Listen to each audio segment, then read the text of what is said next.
Hi, I'm David Gregg. I'm the Commodore of the Bennet Yacht Club. This is episode 3 of How to Build a Bennet Boat. In this episode, we're going to finish the hull, cover it with epoxy, put on the deck, and make the keel. When we left off last time, we hadn't finished the keel part of the boat's spine. So that's what we're going to do now using one of our Sureform files.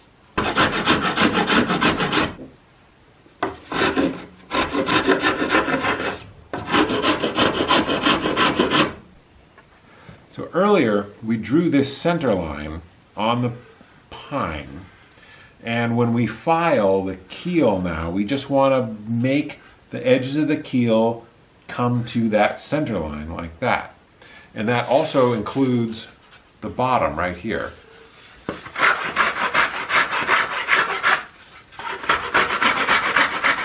Okay, the next step is to cut out a piece of plywood for the deck. I'm going to use this plywood right here.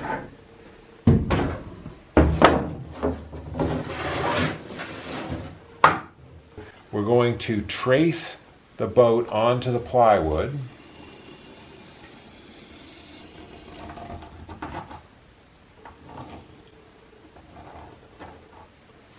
And cut it out on the bandsaw.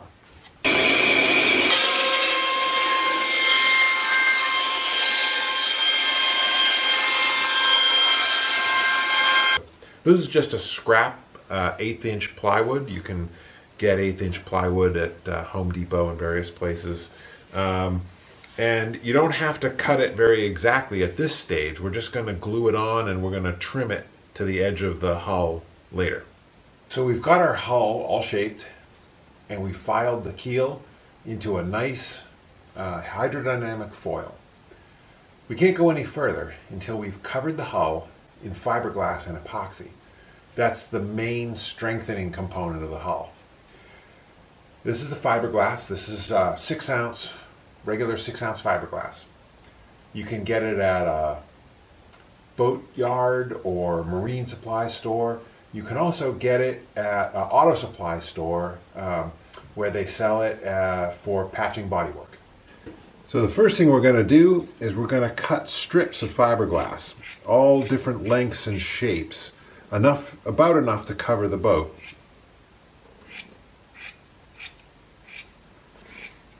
You can cut fiberglass with just about any pair of scissors, but I would recommend getting a pair that you don't mind throwing away after a few boats, because the fiberglass itself dulls the scissors pretty badly. And when you're cutting, don't pull hard with scissors because you'll pull the fiberglass apart. It's pretty delicate until it's embedded in epoxy.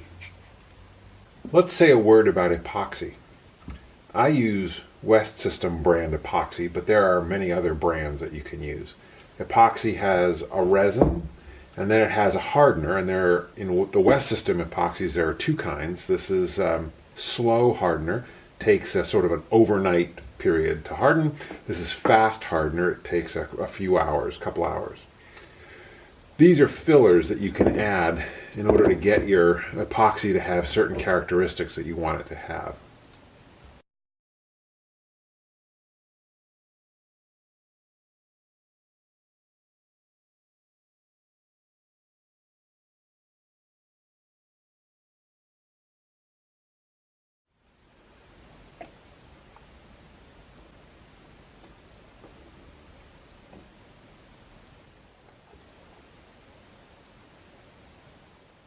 I'm going to stir it up before applying it. I'm going to cover the entire hull in a coat of epoxy. Note that I've put down a layer of heavy paper under this because epoxy is such a mess. I'm going to start with these long strips. I'm going to put these down near what will be the gunnel or the shear line. Pat the fiberglass and stretch it till it forms itself to the shape of the hull.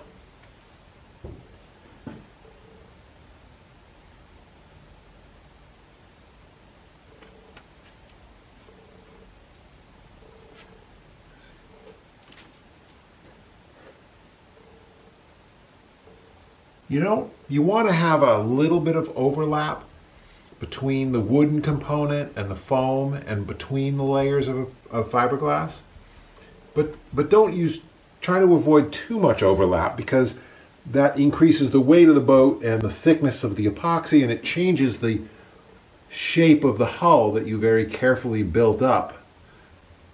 This is called wetting out. And you want the fiberglass to be wetted out. It changes color. Like any fabric, when it gets wet, it'll change color a little bit.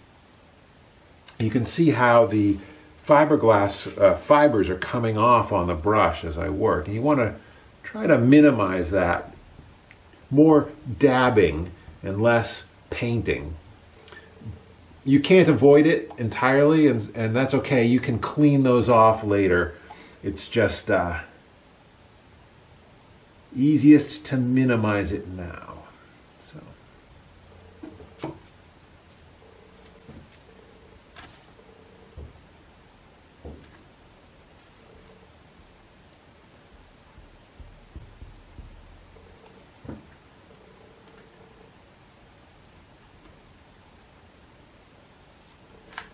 And when you're wetting out the epoxy at the end, it can be a little hard to deal with the little tiny pieces and the bits of fluff that come out off of it. But you want to keep tapping away with the brush and getting out as much of the air pockets and bubbles as you can, because those change the shape of your hull away from what your original intent was.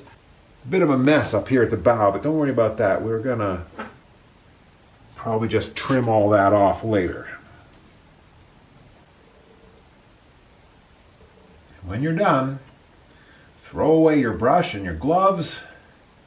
You can clean your scissors with acetone so that if you've got epoxy on those, they aren't permanently ruined. And then let everything sit overnight until the epoxy hardens up. Welcome back. 24 or 48 hours have passed. The epoxy's nice and hard. We're ready to get on with our boat building. Just a warning to you, before you start to work on the boat at this stage, there's nothing sharper than epoxy covered fiberglass. There are lots of little threads coming out of our epoxy job here, and each one is a tiny little needle. So be very careful when you're working on it. Until you've had a chance to sand it all over and knock those edges off, be careful. It's really sharp. Okay, let's get it off the paper and see how it came out.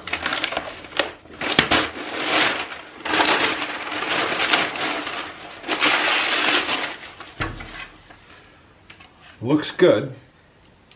Let's get this cleaned up. For the first rough sanding on our new fiberglass job, there are a bunch of different ways we can go. This is just 60 grit sandpaper wrapped around a wooden block. This is just a sanding disc attached to a cordless drill. But, in case you can't tell by my safety equipment, I'm going to use this palm sander with 120 grit sandpaper. Let's get going.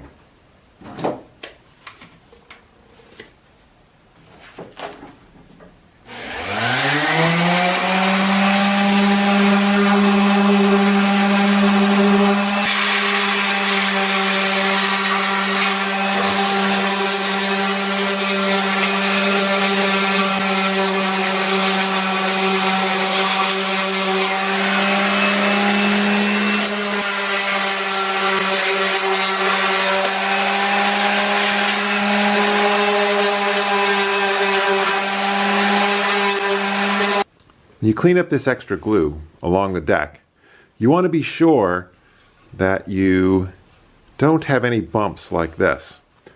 So using a combination of the disc sander and actually an angle grinder, I have cleaned up the fiberglass and epoxy all over the boat, including the deck. I've reestablished the shear, gotten off all of the excess epoxy except a little bit here where it's helping to even everything out. And we're ready for the next step, which is actually to remove We're going to remove some of this styrofoam in the middle. It's going to help lighten the boat. We don't really need it anymore now that it's fiberglassed.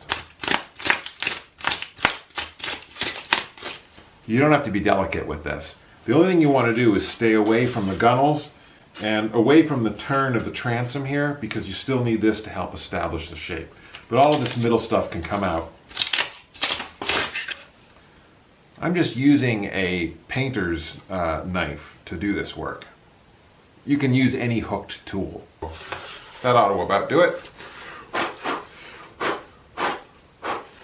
You want to make sure you get all the bits of styrofoam, loose bits of styrofoam out of the hull, or once you get the deck on, your boat's going to rattle.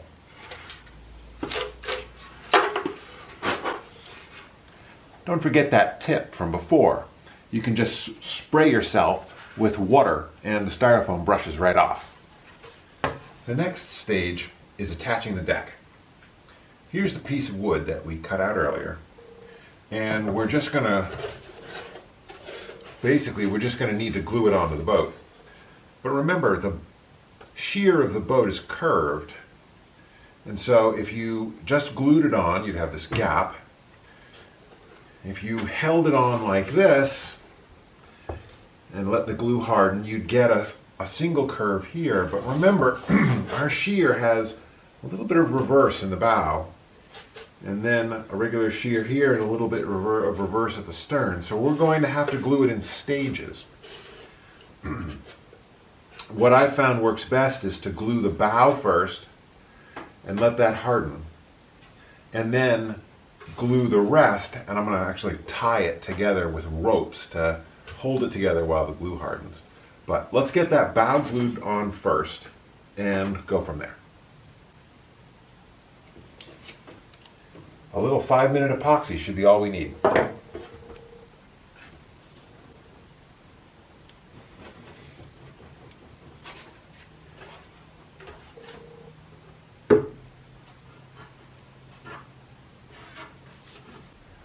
Okay, so the epoxy's hard. I clamped it like this. There it is. What we're going to do now is I'm going to prop the deck up like this, and I'm going to use a popsicle stick to spread epoxy in there.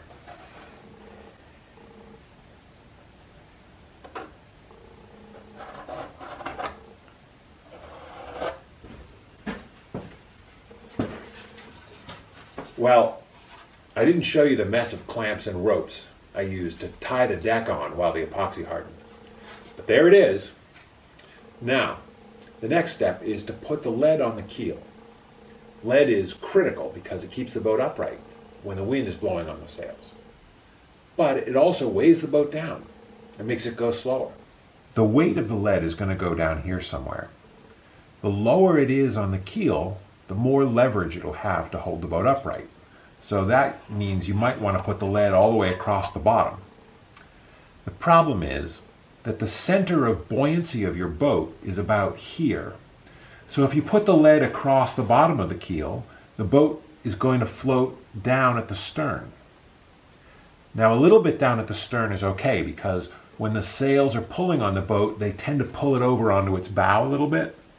But you don't want too much, because that's going to change the way the water flows over the hull.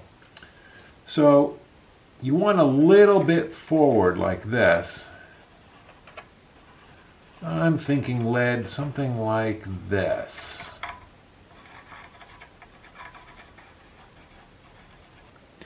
Now that we've got the location for our lead marked on the keel, we're just going to cut it out with a coping saw.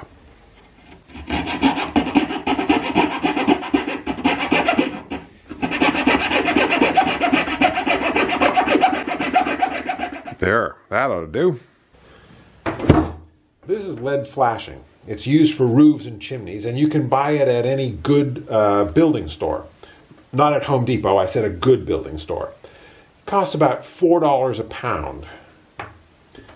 So we're going to roll it out here, and we're going to trace the chunk of the keel that we just cut out onto the lead a bunch of different times, and then cut those out.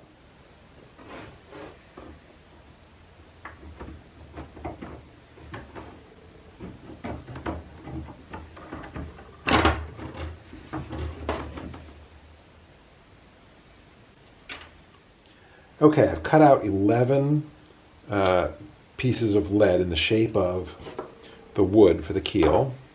And just for our own information, let's see how much weight we have here right now. 1 pound, 1.5 ounces.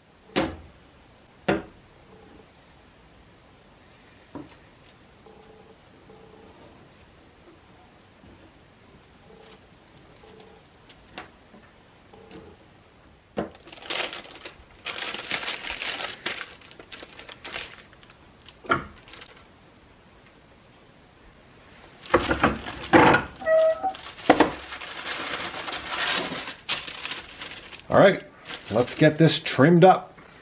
Got our handy dandy Sureform file.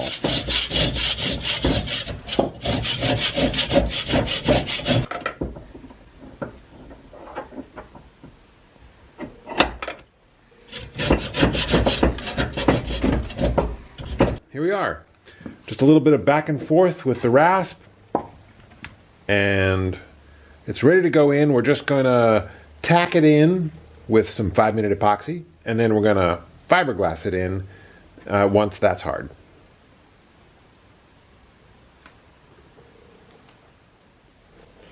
The last step is to put some fiberglass going from up on the keel, on the lead keel, all the way down to the hull, down to here. So just gonna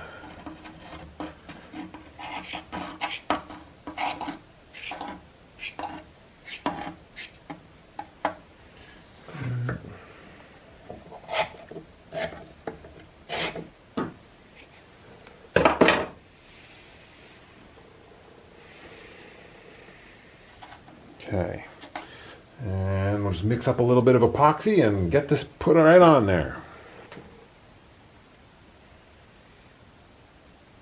I've thickened this epoxy with a little bit of colloidal silica, which is an additive that makes it a little thicker and a little less runny. And that's just to help hold it against the side of the keel, which is vertical right here. So it's a little harder to work. Okay, we haven't put the transom on yet, so I'm going to mix up a little bit of 5-minute epoxy with some filler here. This is low density fairing filler. West System sells it in these tubs. It makes the epoxy thicker and able to fill voids. It also makes it easier to sand. Now I'm just going to stuff this epoxy into the crack here at the aft end of the deck that we've installed.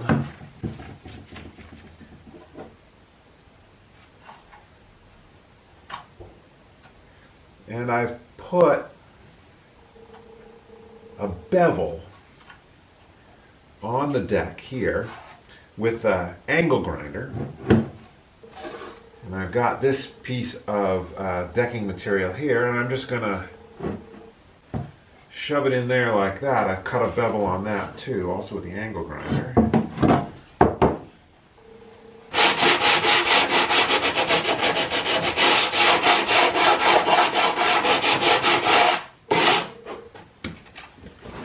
Okay, while you were away, I finished gluing down this piece of deck on the transom, and I sanded it smooth, so it's going to have a nice even transition with the main deck. And I used this sanding block just to take the tops off of the lumps of fiberglass here where we attached the lead for the keel. We're really at the last stage of hull construction. We're going to frost the boat. Wait till you see this. For the last step, I'm making up some epoxy. This is 10 squirts on the West System pump. And once it's all stirred, I'm going to add some of this low density fairing filler. Now it's really bad to breathe this dust while it's still in this form, so I'm wearing a mask. This contains colloidal silica, which is probably not too good to breathe. So And I want a consistency like cake frosting. Not yet.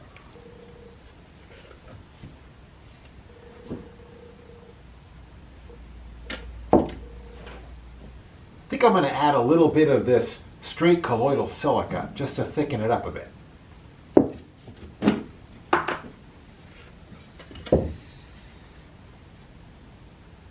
It's this weird white powder.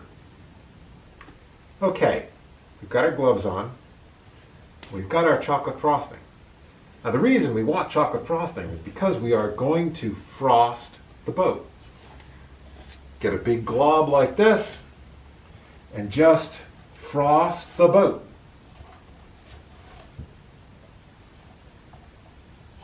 And then when you get down to the edges like this, just want to smear it right onto the seam between the deck and the hull. That helps to tie the two together.